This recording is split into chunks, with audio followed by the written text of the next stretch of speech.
kung tutuloy pa ako sa pag-vlog o hindi na. Mag-i-stop na ata ako sa vlog.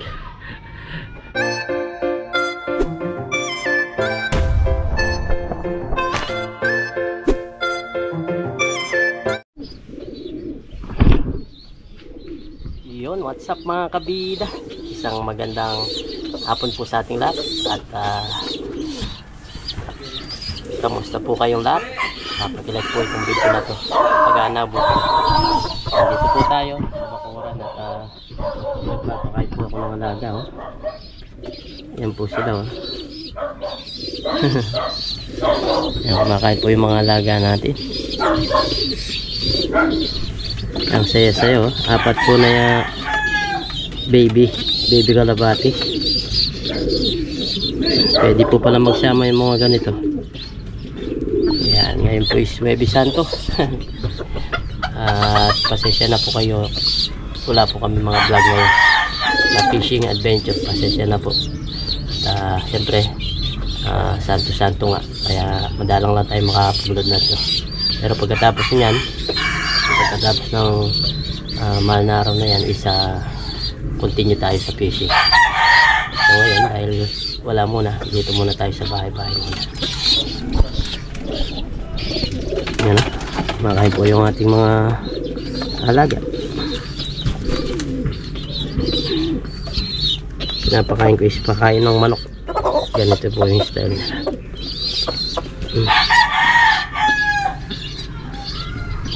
Ito naman yung isa. Yung asawa niya is lumilimlim din. Tapos yun, lumilimlim din niya ng asawa niya. So mamaya magdidilig-dilig muna tayo sa ating mga halaman. Pasok muna kayo dito. Pasok. Pasok.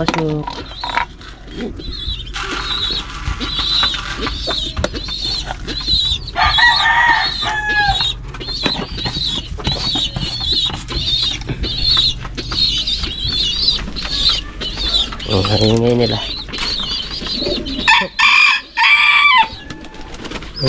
Oh, gusto na lumilipad ng isa.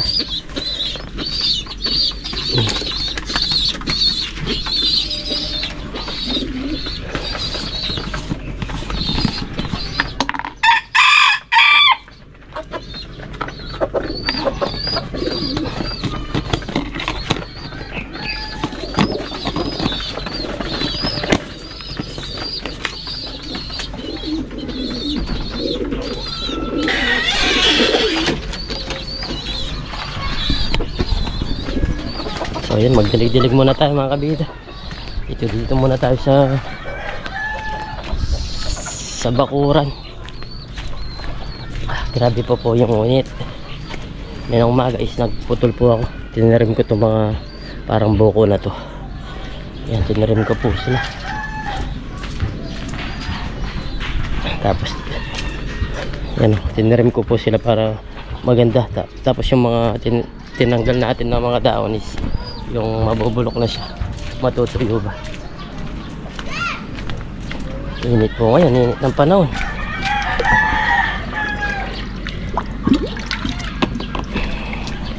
Hindi naman tayo makapag-fishing kasi wala naman tayong pagpipishing doon. Kaya dito muna tayo sa gulayan.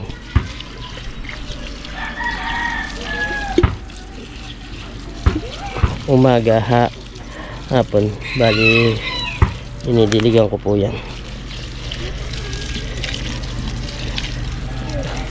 Yan pinakapataba nila para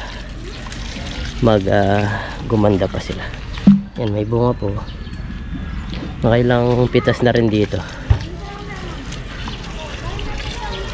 Tapos itong ating pipino is may bunga na po.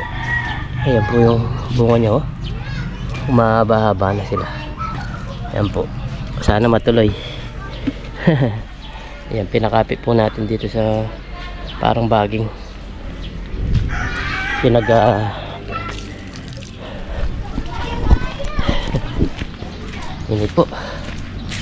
init po ng panahon. Sa maghapon is nakakarami tayo ng tubig. Grabe po talaga yung init. Yan po yung masili.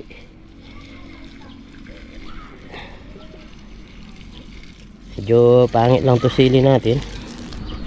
Parang siguro sa init po ng panahon hindi sila umasenso.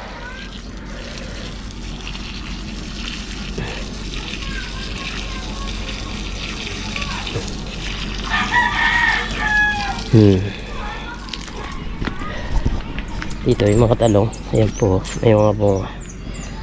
Yung kubo natin, no? Natuyo na siya pero mga lilim pa rin.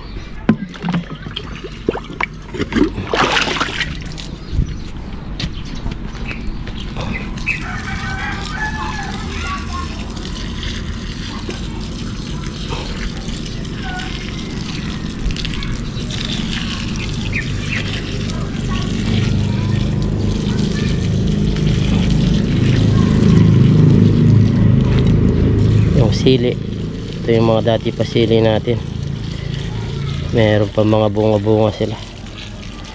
Ito hindi mo senso, mga sili na to is yung siling haba verde ba.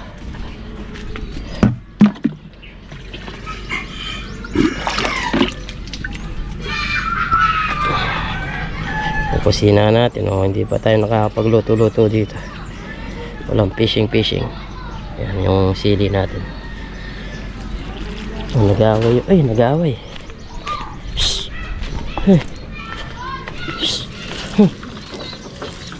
Nag-aaway.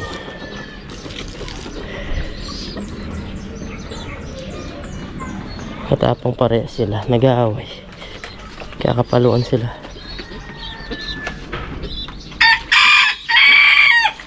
Kaya natin ang inumin itong mga hinaga natin. Yan po.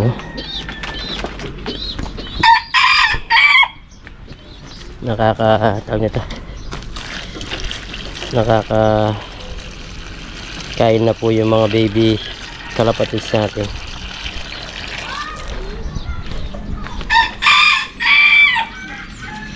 Inumin po nila yan para iniinom. Yan po, lumilimlim po itong isa. Pati yung nando sa loob, lumilimlim po. Mga ilang buwan lang yan, marami na tayong alaga dito, mga bonsai. Yan po yung mga pambenta natin kapag lumaki na sila. Yung papaya, oh, tingnan nyo po yung papaya natin. Dahil po bunga, pwede na itong harvestin. Malambot na, oh. Malambot na siya, mamaya tikman natin. Palamigin lang natin. Pwede na po itong kainin. Babad lang natin sa tubig para lumamig. Medyo mainit to. Babad natin dito sa tabo para lumamig siya. Yan. Makakain natin mamaya.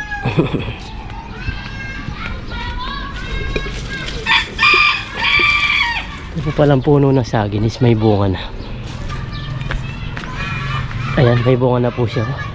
Ang dami pong tawag nito, bunga niya. Ayan po. Kita nyo po yan, yung may parang puso, yung puso na yan. Ayan po yung mga bunga nila doon sa taas. Bunga po niyan, saba po. Ayan, ang unang bunga po dito sa mga saging. Ayan, una pa lang po yung bunga. Dito wala pa. Ito pa lang yung namumunga. Mga ilang buwan lang yan, meron tayong harvestin na saba.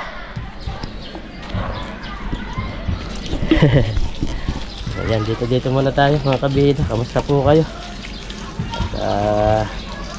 Pag-like nyo po itong video na to kapag naabutan nyo. Kasi parang din wala rin siyang upload fishing ba. Wala tayong mga upload kasi wala rin mga nag-harvest kasi panahon na santo.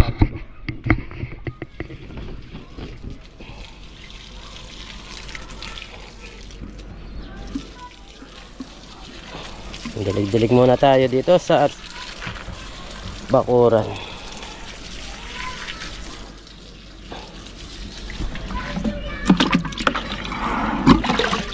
Dito naman sa mga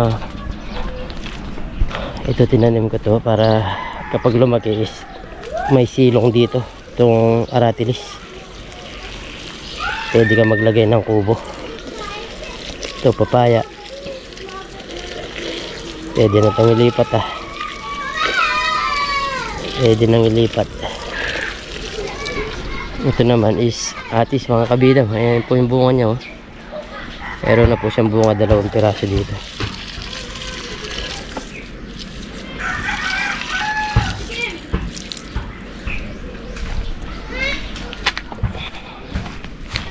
Dito yung mga papaya, na-harvest na yung iba. Ayan, oh, meron pa pala dito mga hinog. 1, 2, 4 na hinog po. Malapit na naman yung harvestin natin. 4 na papaya.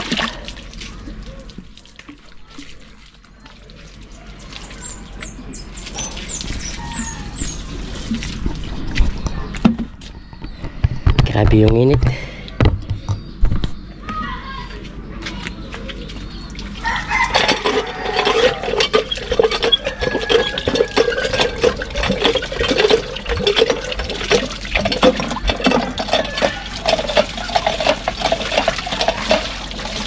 Ang lamig ng tubig ng poso, mga kabida. Sarap siguro maligo dito. May batsaka lang na malaki. Pwede ka dito magbabad-babad, oh. Lilaw po ng tubig. Ang lamig pa. Ano?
Ganda yung tsura ng papaya, mga kabida, oh.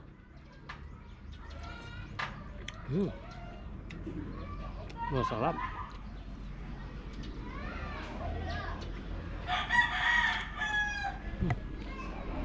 Okay po, sarap niya.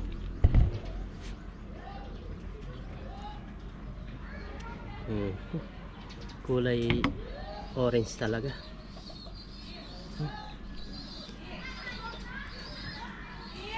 Parang yung ginagawang sabon, yung pangkaskas ba?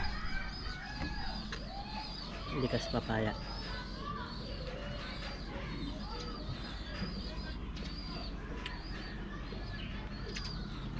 Sarap po.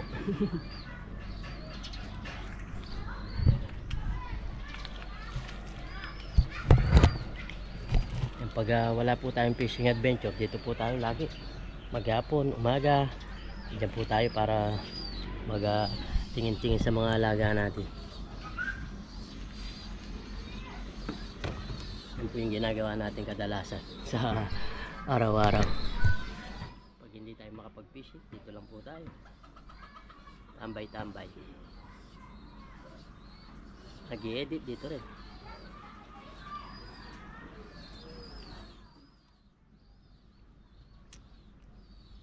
Sarap ng papaya. Napakatamis talaga pag kinuha mo sa puno. Napakasarap.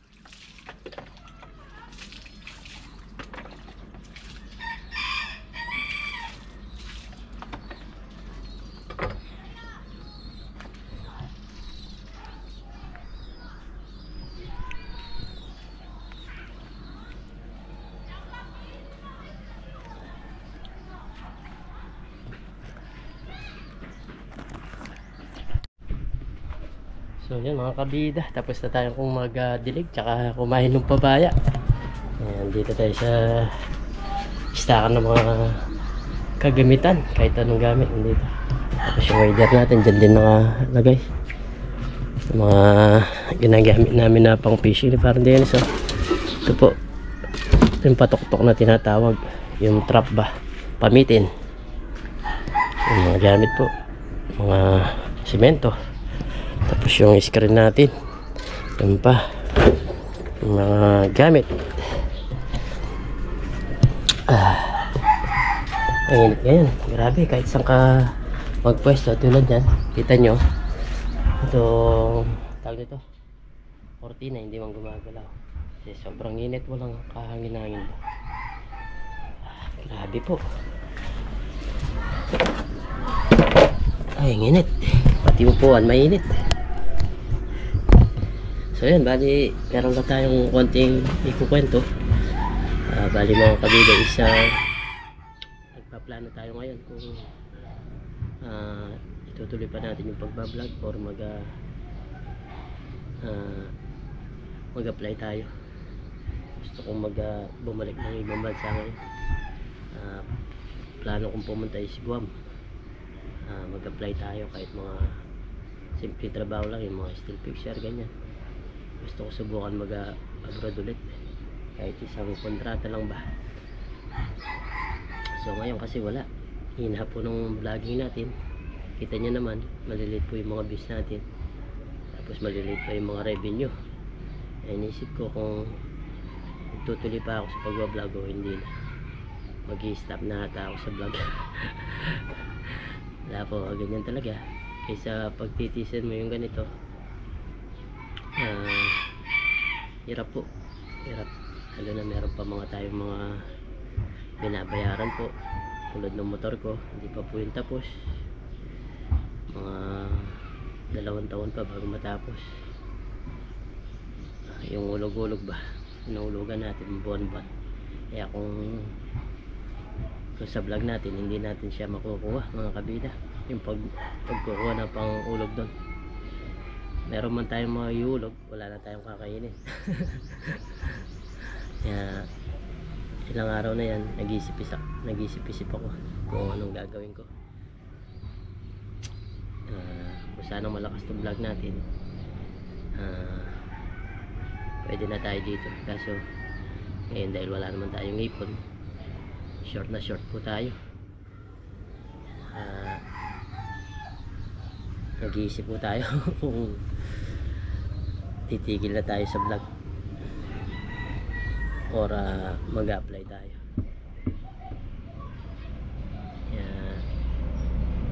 Kita nyo naman, matamlay tayo ngayon. Talaga, kahit araw-arawin ko yung pag-upload ng video, kahit minsan kahit malaki yung views, hindi po siya sapat sa atin ba, hindi kaya sa pamilya tawag na to, magpamilya, hindi po sapat yung kinikita natin. Kaya yun nga, nag-iisip tayo na ibang bansa na naman ulit, pero pupunta tayo doon sa medyo malakas na yung sahod, kagaya sa Taiwan, medyo mababa po doon yung sahod po. Kasi sa Guam is bali minsan doble or triple sa Guam po, kahit yung trabaho mo lang is still fixer. Kaya yun nga, nagbabalak-balak naman tayo mag-apply. kahit makaisang kontrata lang tayo. Pero siguro kung makapag-abroad tayo ulit, magbablog pa rin tayo kahit paano. Mag-upload pa rin tayo sa ating channel kasi para hindi siya mawala kay YouTube. Sana makalis tayo para hindi sayang yung panahon ba. Wala akong pagtsatsagayin ko yung vlog ko, mahina. Hindi ka mukha dati po nung okay pa yung Facebook page natin. Bali kumikita rin po kasi dati yun yung Facebook natin, kaso na demonetize po siya. Hindi po siya nagka-ads, natanggal po yung ads niya, hindi na po kumikita. Yung Jollibee TV rin po yung channel natin sa Facebook. Kung sana hanggang ngayon kumikita yun, kahit hindi ganong kalaki ang kita nun, nakaka-raos ka kasi kahit pambayad lang ng motor natin, yung service natin yan, yung barako, di pa po yung tapos. Kaya ilang araw na yung nag-isip-isip ako kung anong gagawin ko. Sana kapag nag-apply tayo mabilis tayo makalis. Pag-pray nyo po ako sa mga balak na ginagawa ko, gustong gawin ko. Wala, sayang po yung panahon, wala tayong kinikita. Tulad nito, ilang 2 weeks na mahigit, pero araw-araw tayo nag-upload. Yung kita is nasa mababa lang. Malapit na naman yung cut-off nun, kaya ito talaga sapat mga kabida.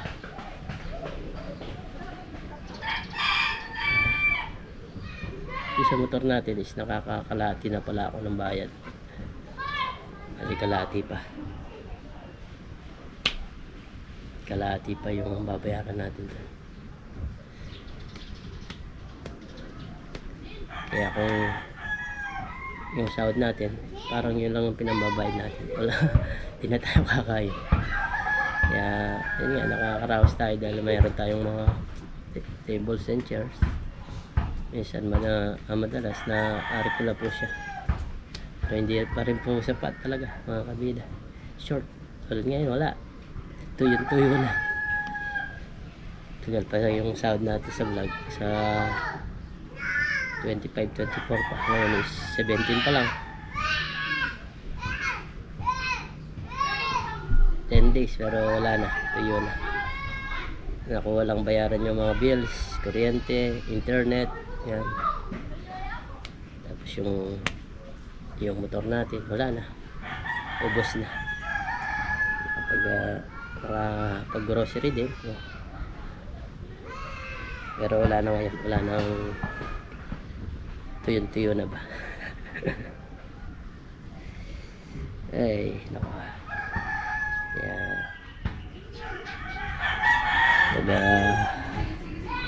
Nag-iisip ako kung anong gagawin ko.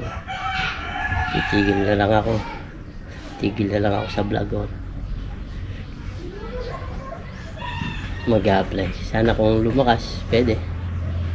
Kung lumakas yung mga video natin, mga revenue natin, okay lang sana. Kahit kung makaraos ka lang sana mga kabida, hindi yung masyushort ka.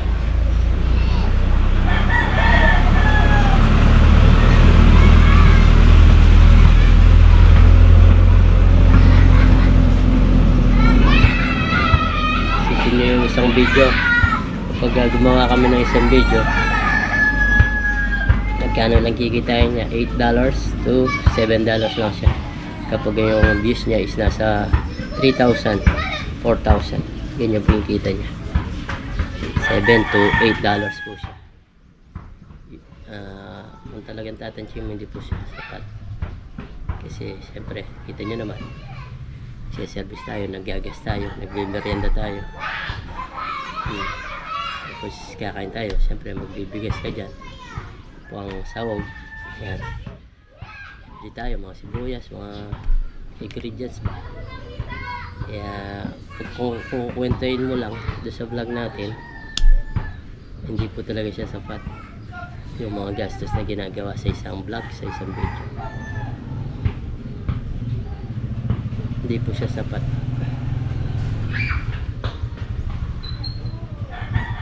Kaya yun, tsatsaga pa rin mga kabida na nag-isip pa rin kung siya, ninisip ko talaga papaganda pa yung mga video, kaso hindi po siya talaga lumalakas. Hindi lumalakas yung revenue kahit anong gawin ko. Hina po. Yan, pasensya na po kayo at nakakwento ko po sa inyo itong atin binabalak ba na mag-abroad ulit. Sana maaga tayo makapag-apply tayo. Sana mabilis tayo makaalis. Yung balak mo ngayon. Katapos siguro ng mahal na araw na yan, mag-isip-isip tayo para makapag-apply. So practice anyway sa mga ganun na mga applying ko lang steel fixer mga kabida. Kasi wala naman tayo talaga mga experience sa mga construction.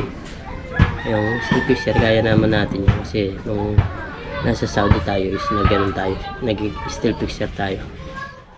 Kami yung mga gumagawa ng mga poste na mga binubuhusan nila, tagatali. Meron tayong experience doon. Pag na-interview tayo, meron tayong alam na gagawin ba. Yun. Ay maingay yung mga bata, umiyak pa. Salamat pa rin po sa patuloy na nanonood sa vlog natin.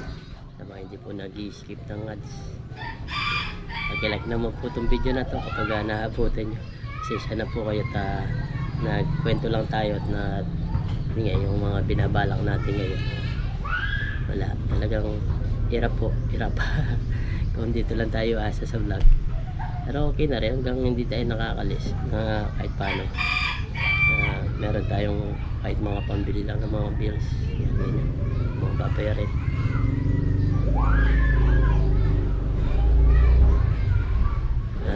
Diyan si parang Dennis, supportan din po natin siya mga kabida. Siya po supportan natin. Kapag kasi makalis ako, magbablog na rin po yun at sa sarili ng channel na hindi po kami magkapares ng video.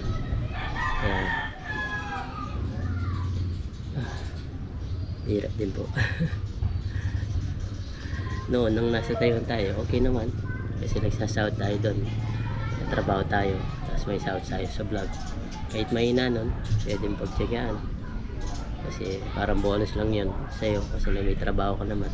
So ngayon dito wala naman tayong trabaho, talagang yung ginagawa lang natin ng trabaho is yung vlogging natin ngayon. So mahina po siya. Yan po, ba't anong nangyari? Kahit malaki yung views is mababa po yung kinikita niya, yung revenue niya. Dati sa Taiwan kahit pa 2,000 lang, 3,000, malaki na po yung revenue nun. At malaki-laki na parang nagsahod ka rin sa trabaho kapag sumahod ka. So ngayon wala, bagsak po yung ating vlog.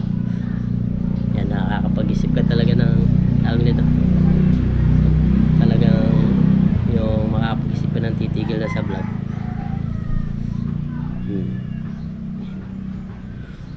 Titigil na ako sa vlog. Hirap. At bago mo matapos yung isang video, tagal yung pagdudugtungin mo mga videos, pag-edit ba. Tapos kapag na-upload mo, mababa yung views, mababa yung kita, para kang bagsak. Tamlay. Magyapon mo gagawin. Ganun talaga ang buhay. Minsan mataas, minsan mababa. Kaya kaya pa naman natin tisi. Hindi pa naman tayo, kung sakali man makalis tayo, diretso pa rin yung pagbablog natin. Kung ano man yung mablog natin doon sa bansang tinatarget natin yung puntahan. So yun, salamat po ako sa inyo lahat mga kabida. Solid subscriber, mga silent viewers, nagko-comment, nagla-like, mga hindi po nag-skip ng ads, mga sponsor natin. Maraming salamat po. Hindi po kayo nagsasawang manood sa mga vlog ko. Kaya maraming salamat po at ingat and God bless. Bye bye.